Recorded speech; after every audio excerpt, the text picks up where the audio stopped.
So it is my pleasure to introduce and take a look at a topic that rarely gets discussed. What does disability have to teach us? Our panel will be moderated by Dr. Gretchen Alkema, Vice President of Policy and Communications for the SCAN Foundation. Prior to joining the foundation, she was the 2008-2009 John Hines Health and Aging Policy Fellow and an American Political Science Association Fellow, serving in the office of Senator Blanche L. Lincoln. Next to her is our esteemed panel includes Dr. Clarissa Kripke, Clinical Professor of Family and Community Medicine at the University of California, San Francisco. She also directs the Office of Development Primary Care, which is dedicated to building the capacity of the healthcare system to serve adults with developmental disabilities. And in the middle is Paula Margeson. We also welcome. She is the Executive Director of Dayle McIntosh Center, an Orange County nonprofit organization that supports the efforts of people with disabilities to live independently. She has worked in the disability rights movement for more than 30 years and is committed to the principles of equity for all people. As a person who is totally blind and the mother and grandmother of individuals with vision loss, she has both a personal and professional interest in improving the quality of life for people with disabilities. Finally, we have Patty Mouton. She is Vice President of Advocacy and Outreach for Alzheimer's Orange County, where she oversees professional community education events and coordinates the legislation advocacy and public policy forming activities. She joined the staff of the Alzheimer Association in 2005 after volunteering for several years as speaker and support group facilitator. Patty is also a key leader for the Orange County Pulse Coalition. Welcome, panelists. Now I'm going to turn it over to Gretchen. Thank you. Thank you, Carol, and a huge thank you to Judy Thomas for asking me to serve on this panel. I know we are delighted. I've had some great phone calls with our panelists today, and we are all really delighted to be here at this conference and to have a conversation about a conversation that nobody wants to have a conversation about. It's been a powerful week in my world, and one of those elements of the powerful week is to hear a story of someone who is experiencing significant functional change due to chronic health conditions and coping with that. Someone who is a very close friend of someone that I know. And Dodie gave me permission to read a little post that she has on Instagram. She's decided to take some photos of her change in her life and document that as a way of, I think, being in the hope that we heard earlier this morning. You know, there's the I wonder, I fear, I hope. Dodie has been in the fear and has been clearly in the wonder and is seeking to be in the hope. And here's a little snippet from somebody who is experiencing the topic that we're going to talk about. Dodie says, I have grieved the loss of so much in the past 7 years after being diagnosed with an illness that has stripped me of who I thought I was. It took my healthy body, food, water, my career, my home, my friends and family after being forced to move. My health continues to change, and with that, it requires me to grieve again and again and again, and adjust, and then get into acceptance. Today, when I am feeling overwhelmed with the changes in my health, I set aside 20 minutes to have a good old-fashioned ugly cry and release all the pain. When my 20 minutes are up, I turn it over to God and I move forward.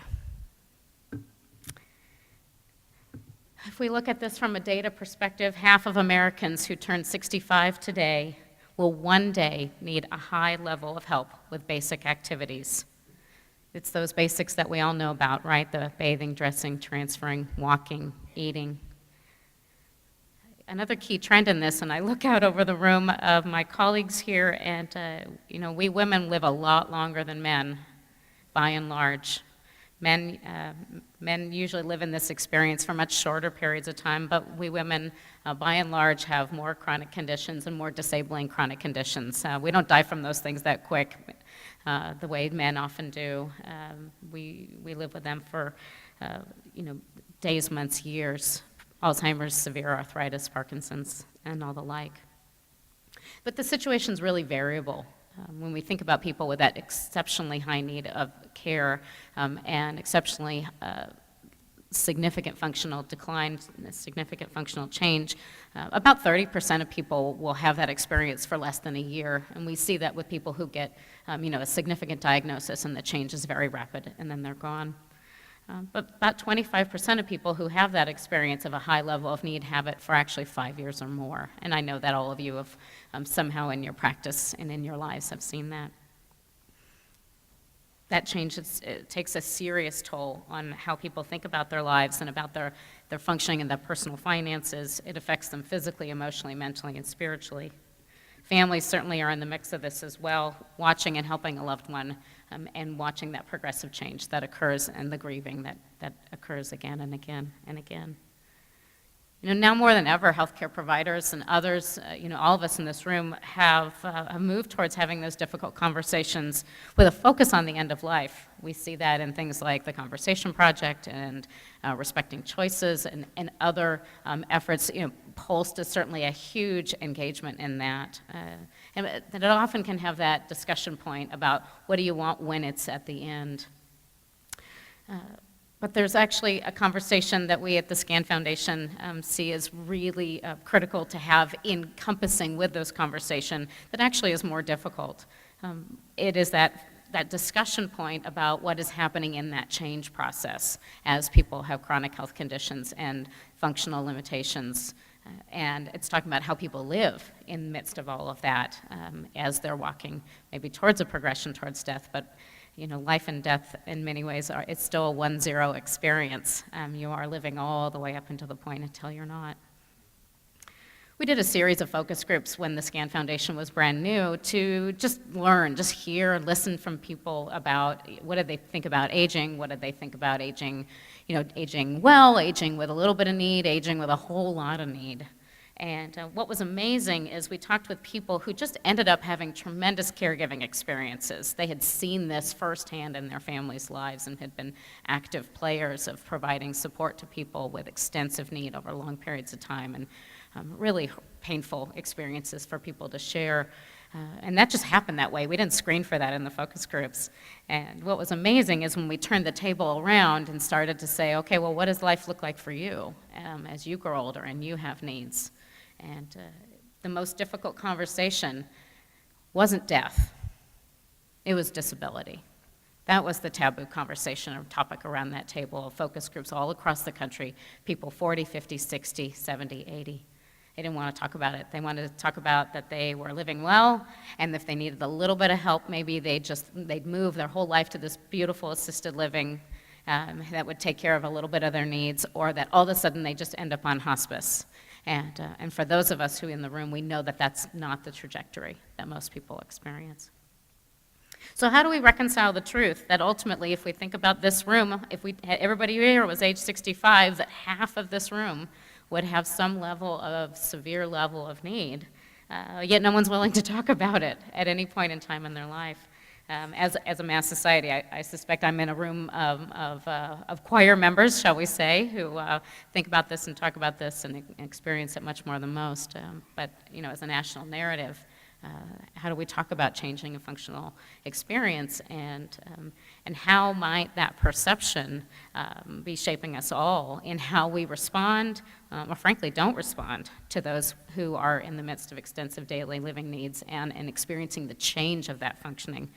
This might be something that somebody's experiencing for the very first time in their life, or it can be somebody who has had functional needs in the past, who have lived lifelong with a disability, and now that's shifting again, and they're experiencing a new normal in their own right for themselves.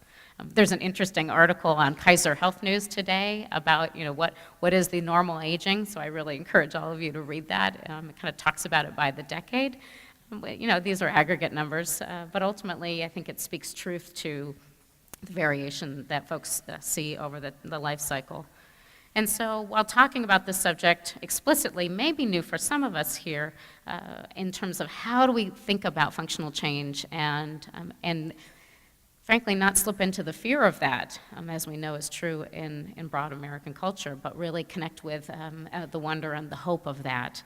We're so excited to have experts in the field who have walked this road, both professionally as well as personally, about being of service to those who have differing abilities, differing physical abilities, cognitive abilities, intellectual abilities, and who have paved this path. So you've heard who our panel is at this point. I'm excited to just turn the mics over to them and be able to talk about how to become aware of the hidden biases, how do we open our hearts and minds to the differing abilities that are present in our everyday world, and ultimately support the individuals that we work with and that we love in our families who are coming to grips with substantial change, substantial functional change, maybe for the first time in their lives.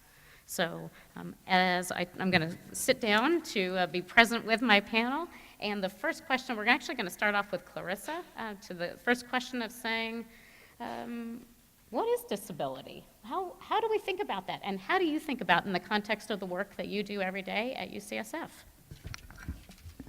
So, thank you. So disability is not a defect. Disability it's not a trait or a specific set of abilities. We all have things we're good at, we all have things we're not good at, and those things evolve over time and over the course of our lives.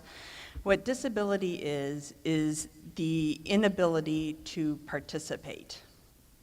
And if you think about it that way, then it's not just about what we're capable of doing or not capable of doing, but it's also participation is about our social and our physical environment and how that supports us to be able to participate.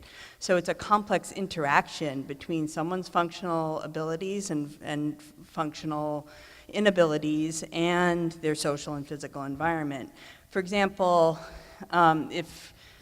if I want to participate in a holiday meal and I lose some of my ability to do the food preparation that I normally do to have my family over, I can still participate in that meal. Maybe we'll have potluck this year, maybe somebody else will help with some of the food prep, but I can still participate. But if I'm moved to a nursing home, which is a very different social and physical environment, then maybe all the staff are with their family, and so it's on low staff on the day of the holiday, and maybe it's not my family's traditions that are being celebrated in that environment. So my inability to participate in that family meal or that family event and that holiday event and have it resonate in the same way that it has for years is really about the social and physical environment that I'm in, rather than something about my ability to continue to enjoy that.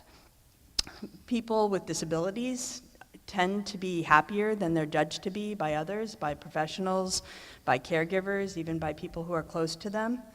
And the stories that we tell, the framings that we tell about living with disability, what's coming forward, make a big difference, and they can become self-fulfilling prophecies, and they can actually create existential distress. So we should be aware that how we talk to people about disability and about their futures and about their prospects can impact how they view themselves.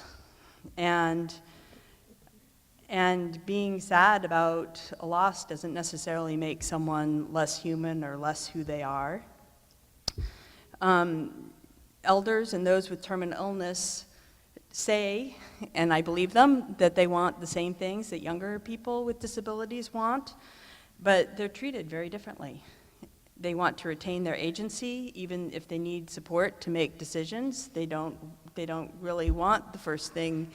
One of the first things that we do when someone gets a terminal illness is ask them to sign a piece of paper. I'm going to get a bigger bonus if I get you to sign this piece of paper, turning over your autonomy to somebody else through a power of attorney. I'm not saying power of attorneys are a bad thing, but it's sending a message, right? It's sending a message that you can no longer direct your own life. And in the disability world, we don't do that, or we're moving away from that. People want to live in their homes. Can we send somebody along with the nurse to your home to make home modifications, to put up grab bars, to fix your bathroom, to move your furniture around so that you can go back, to put in a wheelchair? Can we change public policy around housing so that our houses are visitable? So when talking about your story about somebody has a loss of function and suddenly they lose their job and their friends and like everything about their lives, that doesn't have to be. That does not have to be. That's a choice that we as a society have made to put somebody in that position, but that does not have to be. So I don't want to commandeer too much of the time. I have a lot to say about this stuff, but I'll move on. I think that's a great entry point to talk about the ideas of participation, as well as what are the structural elements that shape the way we as a society think about functional change. And so I'm going to turn it over to Paula to get a perspective, really from the Independent Living Center movement, and that is what you direct at the Dayle McIntosh Center. Tell us what you think on this subject. Okay. First of all, as a person with a major disability, I can say that I view it as primarily an inconvenience. When I can't jump in the car like you guys do and go where I want to go, it's a drag. I live for self-driving cars. I don't care if I'm 90, I will get a driver's license and have a self-driving car. But when I can't read my own mail, and someone's got to read it to me, then it's an inconvenience. So that's because I'm, the 9th generation in my family of blindness. So my blindness is a genetic dominant gene. So I've had a lot of experience and a lot of peer support getting used to the notion. And so all of us, we find workarounds in my family. And it's interesting the wild things we come up with. Like I was taught by my grandmother how to use my tongue to thread a needle. Mm-hmm. So it's an inconvenience from my personal point of view. But, there are legal definitions of what disability is, and that it involves the loss of 3 or more functions that are everyday activities. Interestingly, sometimes that definition also says that a disability is if you perceive that you have a disability, or if society or people around you perceive that you have a disability. That also comes into play when defining what disability is. The neat thing about the independent living movement is that it's peer-based. So at the Dayle McIntosh Center, almost all of the staff has disabilities. And our motto is nothing about us without us. So we define what that is basically on a day-to-day, sometimes even a minute-to-minute scope of reality. And it can change, and it ebbs and flows, within the deaf community, for example, they do not view deafness as a disability. And they're highly incensed if a person with genetic deafness decides not to have a child. They view that as a personal affront to who they are. So there are a lot of views of what disability is. It's very subjective, I think. And so you can't just put it in a box or give it a definition, because it really has to do with the opinion of the person that you may be engaging with. So I think that's something to remember as you do provide care or orchestrate care for others, that how they approach that knowledge of or awareness of disability really has to do with their own perspective. I think it's a powerful addition about changing the frame from disability to effectively differing abilities and adaptations. And thank you for that. Patty, talk to us about how this plays out, the kind of concepts of disability or functional change in the world of cognitive impairment, Alzheimer's, dementia. You see that up close. Well, most of the people who are experiencing dementia, if they have an early diagnosis of any of the cognitive disorders, their functional declines happen slowly, but also in a nonlinear kind of fashion. And so that can be really disturbing, because one day they could do something, the next day it's a little bit iffy. They might not even have a perception of their change, or they might understand it a little bit, but they're not sure if everybody else does. And so they start to lose self-confidence, and they start to lose their feelings of self-worth, and some of their identity, because for many of us, we're who we are because of what we do, and what we know, and what we can think. And as I was preparing for this, I came across a quote by Stephen Hawking that I think is particularly poignant for us today in framing all of these kinds of functional differences. And he said, "My advice to other disabled people would be, concentrate on things your disability doesn't prevent you from doing well. Don't regret the things your disability interferes with, and don't be disabled in spirit as well as physically." So I think that's a powerful message for us, no matter what the functional changes might be of ourselves or of people that we serve, is we have to recognize that whatever binds us together as humans on a spiritual level is really not going to be disabled. It's just we, as people who aren't experiencing the same functional difficulties, have to find a creative way to reach them. Alzheimer's and related dementias is nasty business for people who are losing the things that made them who they perceive themselves to be. And I think it's different from other kinds of physical limitations, but what we often discount is that as people lose their cognitive abilities, sometimes that's manifested in physical decline. Loss of vision comes with Alzheimer's and many dementias. The proprioception and knowing where your body is and being able to navigate, knowing how to get home from the post office or the grocery store, that navigational thing goes away. Ambulation. Most people don't know that the most prevalent presenting symptom of Alzheimer's type dementia isn't memory loss, it's falls. So people lose their ability to have their balance. They're usually more toward mid-stage disease when they get a diagnosis. Now it's like, oh my goodness. I knew I couldn't think straight, but now I can't walk. So I think our response to people has to be in terms of what they can still do, and then maximize that, and find places where you can have de novo responses.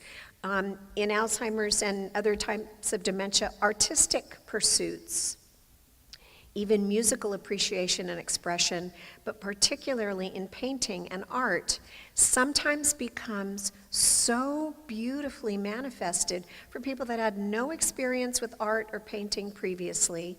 They just have to be exposed and sort of coached in the right way, and they might develop or manifest these wonderful talents.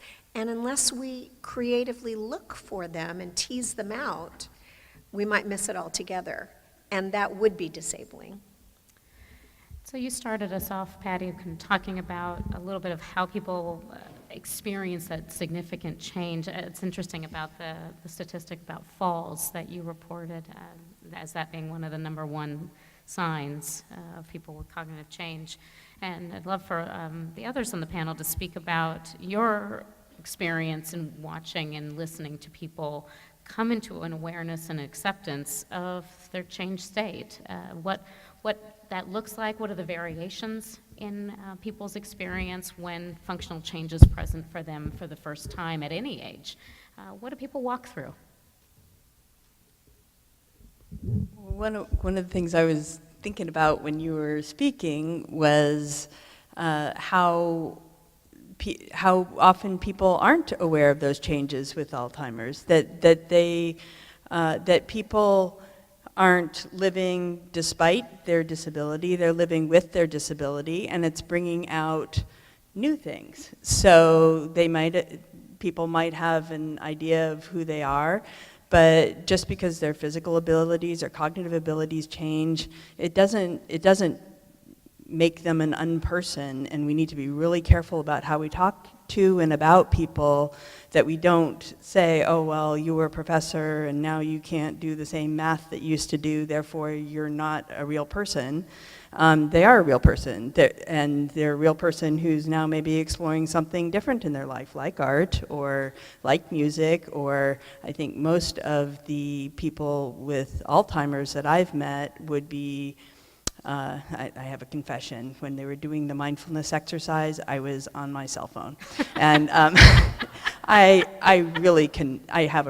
live my whole life in the future. And most doctors do, it's a lot of delayed gratification to become a doctor. And if you don't have that personality, you're not going to make it. So I live my whole life in the future, and I look forward to a day when I can be present. I look forward to that, and I've seen that in my grandmother who had Alzheimer's, and she was very present, and to be with her, I had to be present, and the only times that I'm ever really present is when I'm with somebody who has cognitive delays or who has Alzheimer's or who is at the end of their life, and you have no choice but to shut everything else out, and that's such a gift.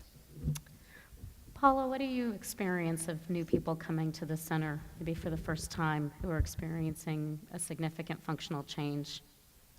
Well, I think at first when people get a diagnosis or become aware that they have a disability, they are entering the grieving stage. It's a new reality. They're frightened. They don't know what to do. They don't know how to view who they are now because that's all changed. For me, because I was born with my disability, this is my reality. This is my normal. And ironically, a lot of times people ask me, well, if there were a cure, could you take a pill? Would you want to do that? I say no, because this is who I am, and it's so much defined who I have become that it would be like changing maybe my gender. I just can't even imagine life with sight. So we have these preconceptions that everybody wants to be cured and everybody wants to have, the perfect body, but maybe that's not so. I think one of the strongest things that we offer at Dayle McIntosh Center is hope, because many of us have disabilities, and so when someone comes to the Center for Services and their disability is new, and we don't have to say anything, we just have to be there in our normal state doing our jobs. But if we're doing it and we're using a wheelchair to do it, or if we're doing it and we don't have arms or legs, but we've figured out a way to use other appendages, even our noses, to dial the phone, or if we're doing it with sign language, or we're doing it with Braille, we're doing it. So that's the thing. It's getting people to focus on what they can do and what are the workarounds, and that disability is truly part of the human experience. Right now, 20% of the population has a disability, and as we age, then that number goes up for sure. I'm in the aging population, and things that my mind says, oh, you're the same. You think the same. You're the same person you ever were. But my body's like, oh no, man, things are changing. So as we become more aware of what's really going on, and we have workarounds, and we come less to fear it and less to fight against it, and more to say, what can I still get out of life? How can I redefine myself in this new reality? So I have an assumption that I'm sitting in a room of incredibly self-aware and open-hearted people, and who come to this work in powerful ways. And I still would say that because of the human condition, we can all see the world in which we've been known to see, which means that we don't see everything. in this life, and we often can still have our own hidden biases and perspectives. And it may not be about disability writ large, but it may be about one particular kind of functional change, whether it be cognitive impairment, whether it be no longer being able to walk. That all of us maybe have something that's still inside of us that is a fear, and that we as professionals, when we step into situations with someone who has that thing that we're really afraid of, might not always respond in the most mindful way. And we've heard, really thoughtful stories from people on the first panel about that. And so I'd love to throw it out to the group, anyone who wants to answer on the panel, about how can we as providers continue to become further aware of what hidden biases may be reflected inside of our own hearts that may stop us from being fully present with the people we love and serve, and how can we grow in that empathy? What are things that you all do in your own work or your own practice to uncover and discover those biases and then discard them?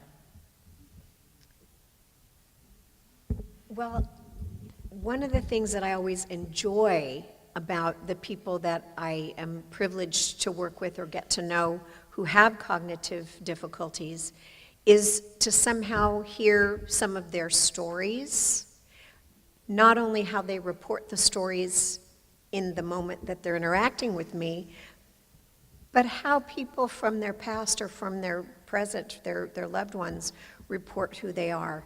Because then we can react to them in a more normalized way. When I meet a gentleman who's 85 years old, mid to late stage Alzheimer's disease, no longer walking, I have a preconceived notion. He's a little old man, and I'm going to help him or entertain him or pray with him or do something for him and with him.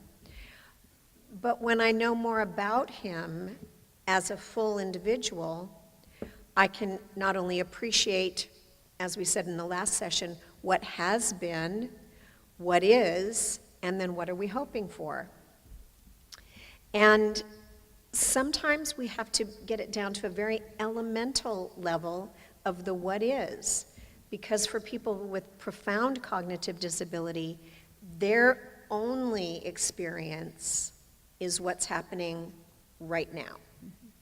In classes, the carpet has a geometric pattern, but sometimes carpets and tile floors in facilities have square or rectangle patterns.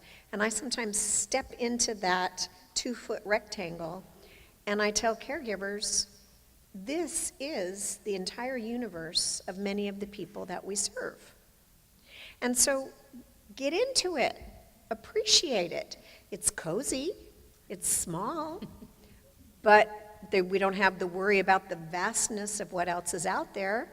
We know what's right here, and this is what we're experiencing. And so I think if we do that with people with all kinds of limitations, whether or not they're functional or cognitive or mental health issues, whatever those limitations might be, if we get into their rectangle and serve them elementally with what they need, we're connecting at a level that really surpasses any of the limitations. I just want to kind of piggyback on that for a second. It seems as though one of the things that is needed then is to really ask people who they are at that moment in time to define themselves. Would you say that's accurate? And if so, how do you do that? Well, sometimes it's hard if people aren't as verbal or as, connected to language as we are. But, we're more than just our cognition and our ability to speak. Lots of people who can't speak can communicate beautifully. And so we have to learn how to discern some of those signals. But we also have to help them define themselves, too, because maybe they've lost so much self-awareness that they're not sure who they are. But whoever that is, it's a valuable member of our human family. And so they need to feel that. I think it was Maya Angelou who said, people will not remember what you say, but they will remember how you made them feel. So if you make somebody with profound cognitive disability feel important in that moment, then they are important in that moment. Others have thoughts on, Clarissa, what do you do to kind of keep check on any biases that come up for you and what you do with them? I was thinking about those issues of identity and adjustment, and when I take care of people with developmental disabilities, and their disabilities are lifelong, so they never knew themselves to be anybody else or to be any different, and so that is, disability is ingrained as part of one's identity. But when people have acquired disabilities, then there's often a sense of loss. There's often a sense of, and people need to adjust. What the research says is that people do adjust, that we should not take how people feel immediately after getting a major diagnosis or having a functional loss and think that that's going to last forever. Because it doesn't typically, and we need to be really careful about being too rash about what we do based on people's initial emotional reaction to a loss. But when we're talking about some of these terminal illnesses that are going to progress very quickly, or some of these serious illnesses that are going to progress very quickly, that adjustment time, people may not have the luxury of that adjustment time, and so I think what we need to do is think about pushing that forward so that people learn more about, and this is about accepting disability more broadly in our world, because if you think I'm losing my sight and I might turn out just like Paula, that's a very positive view of losing your sight, as opposed to someone who's never met someone who's blind before and has never had that experience. Somebody who's had the experience of being able to interact with people with disabilities are going to be a lot less afraid of it, especially if those experiences are positive.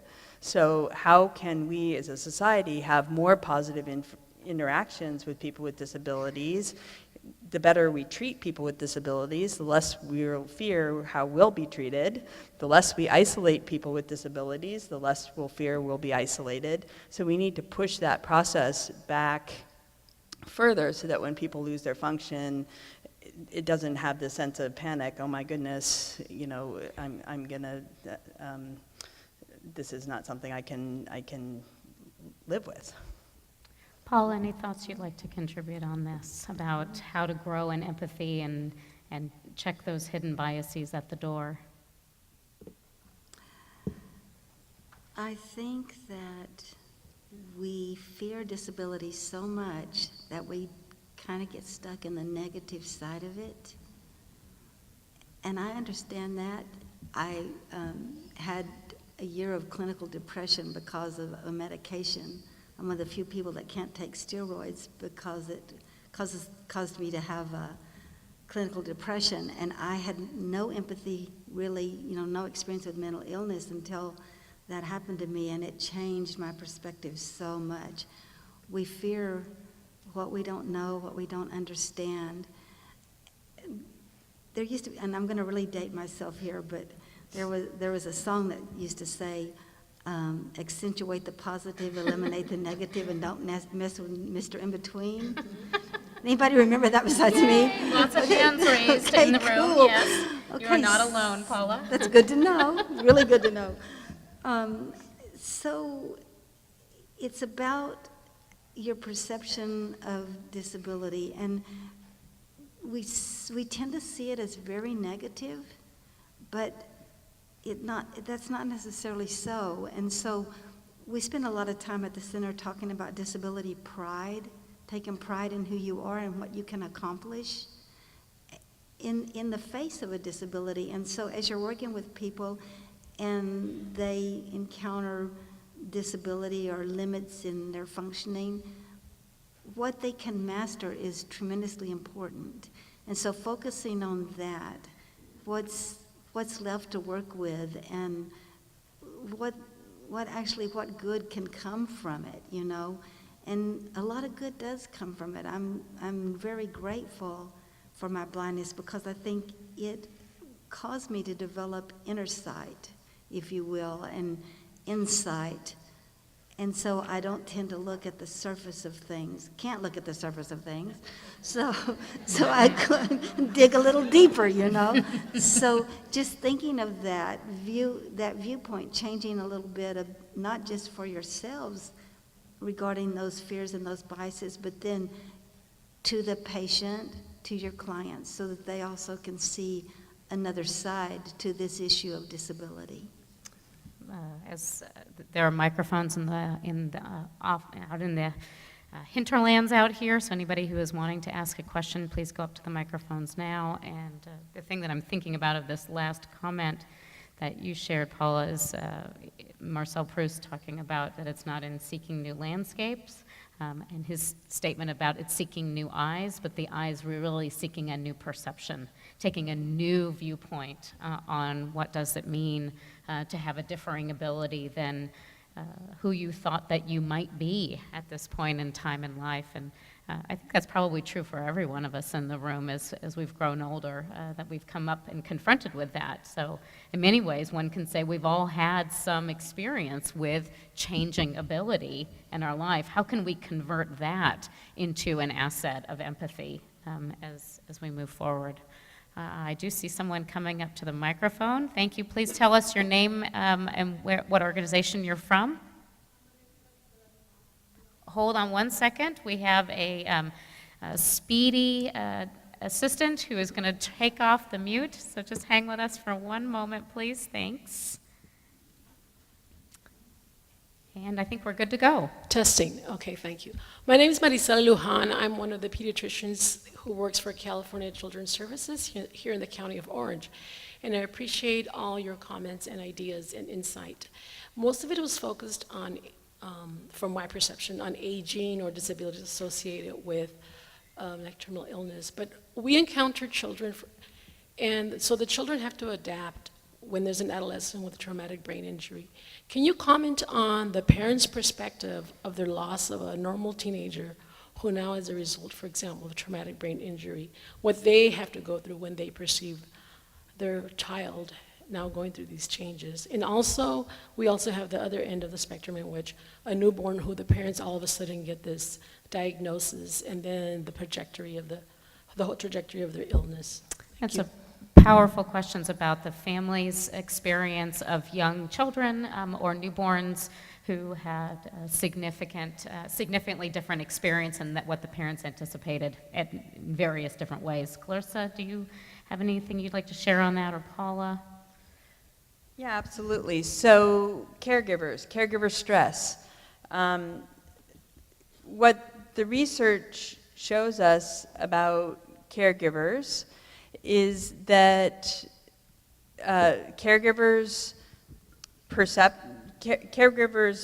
actual physical health, how their telomeres age, has very little to do with the support needs of the person they're supporting. It has much more to do with how they're supported socially and whether they're able to maximize their own potential as well as helping their children maximize their potential, and having more positive views of their role and of their child is actually protective and helpful. And when people are doing poorly, again, there's no correlation between the amount of help that their child needs or and their level of distress or stress. It's stuff that we have control over: how we support people, how we include them, how we allow them to live their own lives, what kind of resources we provide to them. But even less about the resources, although respite is tremendously important, and more about the attitudes that we project on them. And that's really important to know, because I think a lot of people think that the more disabled someone is, the more stressed out their caregiver has to be, and that is just not true. Adding to that question a little bit, I'm thinking, I kind of heard an element of emotional first aid for those parents who are, that immediate first day, first week, first month of having a child with a significant functional change than what was anticipated. Paula, do you see that at Dayle McIntosh Center? Or have you seen that and experienced that as your work over time? And how do you give that emotional first aid to those caregivers? It's really important to allow people to grieve the loss of, it's a shattered dream. We all, during our pregnancies and expecting a child, we have countless daydreams of who they will become and what they will be like. And so when we find that they have a disability, those dreams are shattered and they have to be replaced. And I think it's really important to acknowledge that. And I can tell you, as wearing both hats, a person with a disability and a person who had a child with a disability, it's 1,000,000 times harder to be the parent of a child with a disability than to be the person with a disability, because we never want to see our children suffer. We never want them to experience disappointment or loss, or to be bullied or mistreated or left out, all of those things. And it makes us feel very helpless. And you grieve it over and over again. It's not like you're ever really done with that, but in between those periods of grieving, you pick up and you go on. And I remember saying to my mother, because when my child was born blind, I felt suddenly really guilty and selfish that I had her because my first child was sighted. And so I said to my mother, did you ever experience these feelings of guilt and shame, and just why was I so self-centered to have a child with a disability or with blindness? And my mom said, well, and my mother was blind too, I need to tell you. She said, let me ask you a question. Would you rather been born blind or not at all? And that just really put it where it needed to be. Because let me tell you, and she just said, think of all the things that she will hear and touch and taste and feel. This is just one dimension of who she is. So if I leave you with anything, that's what I want to leave you with, is that disability is one dimension of who we are. Hi.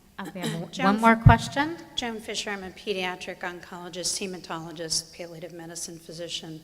I work at Stanford, and I'm the medical director of the George Mark House.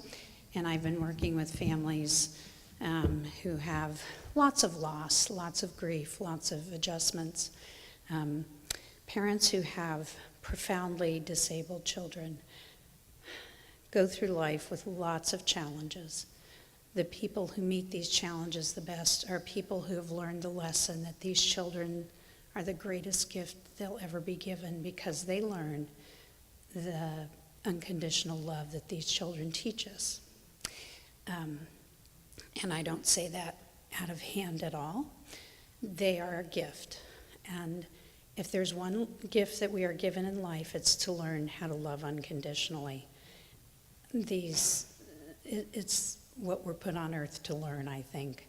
And these children teach it every day, day in and day out. And yes, they need lots of support, and we can all give them that. But I have conversations with families all the time.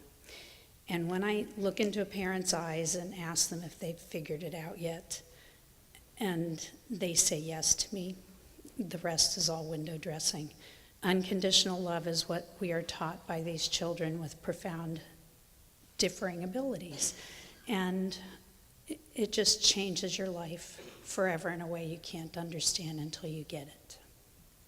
Thank you for that really touching comment. And we're coming close to the end of our panel.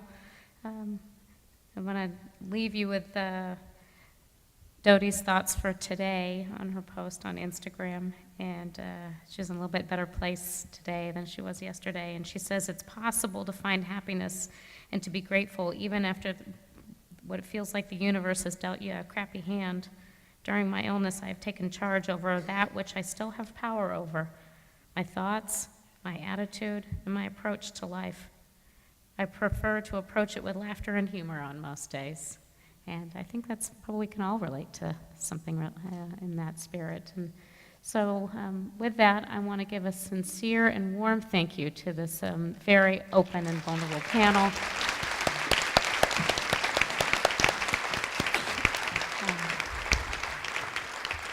I'm humbled by the truth-telling in this room, and I'm really grateful to be a part of it. Thank you all, and I will turn it back to Carol.